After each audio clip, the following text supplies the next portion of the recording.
So I just started to wanted to start by reflecting on when co-collecting started. I think in various senses it's a process that has quite a deep history. We have all these models in many collections because that's what collectors were offered, especially when they were in situations of not going into indigenous communities, but having things brought to them. What they were brought was obviously the upshot of a process of invention, improvisation, making, redefinition. And so in many senses there are, I think, sort of hidden histories of co-collecting of many kinds in our stores. I'm going to talk briefly about a specific project. The museum in Cambridge was fortunate to get a grant of £100,000 to build a comparative collection of work on paper, essentially prints from Australia, Canada and South Africa. The aspiration was to range back over the last 50 years. And, I was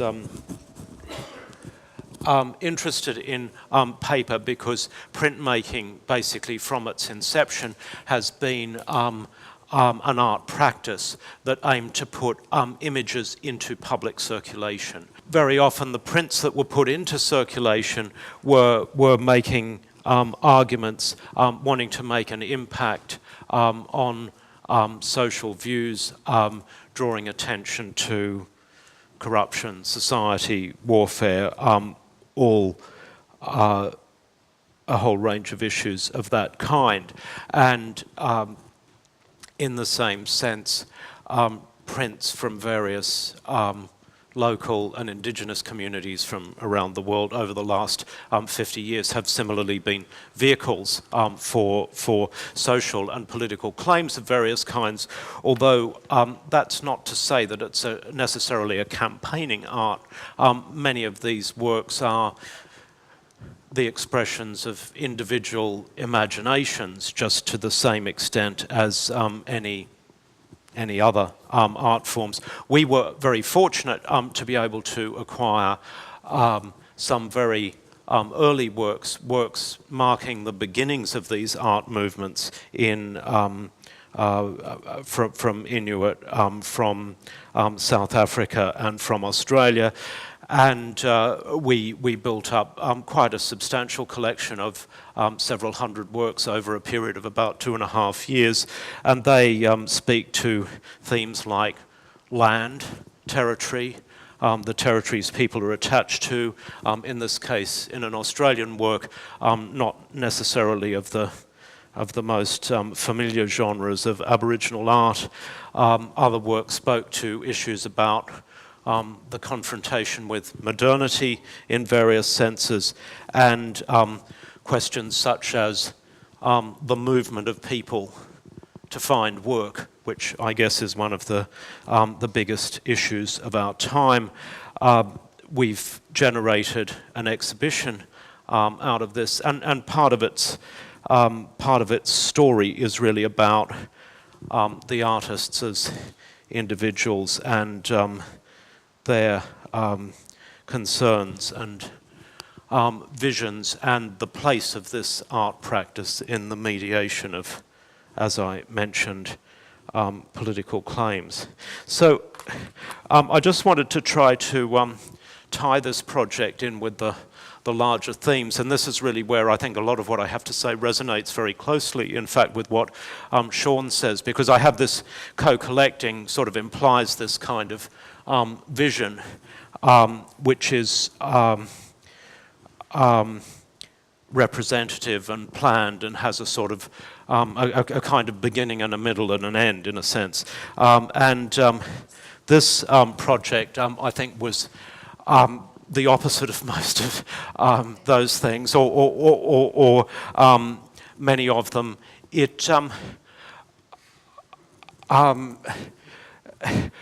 I suppose I don't want to be unfair to myself or the museum, and I guess I'd say that the way it was framed and developed reflected the fact that my colleagues and I have been engaged in, collaborative work in some cases for many years. It therefore, in a sense, responded to conversations that we'd had in many field settings and engagements with people from many places who'd visited the institution. But if we took this project by itself, it was, in a sense, quite hastily constituted, and as I signal at the bottom there, it was conducted in essentially a sort of ad hoc kind of way. But there were also, in a sense, of a host of quite specific senses in which I think we did co-curate, co-collect and co-curate. And they're quite analogous to examples mentioned by Sean. We wanted to buy a couple of recent works by Judy Watson, who's a very prominent Indigenous Australian artist from Queensland. And that led to a discussion about whether the museum could at the same time acquire some of her earlier works. And the upshot of that was that Judy herself personally, together with one of her dealers, sort of came up with a whole group of prints that were, no longer for sale other than, via auctions or whatever. And in effect, she sort of generated a retrospective going right back to one of her first student exhibitions, and including, extraordinary images like this, which is really about the resonances between Indigenous Australian histories and those of lynching and so on in North America.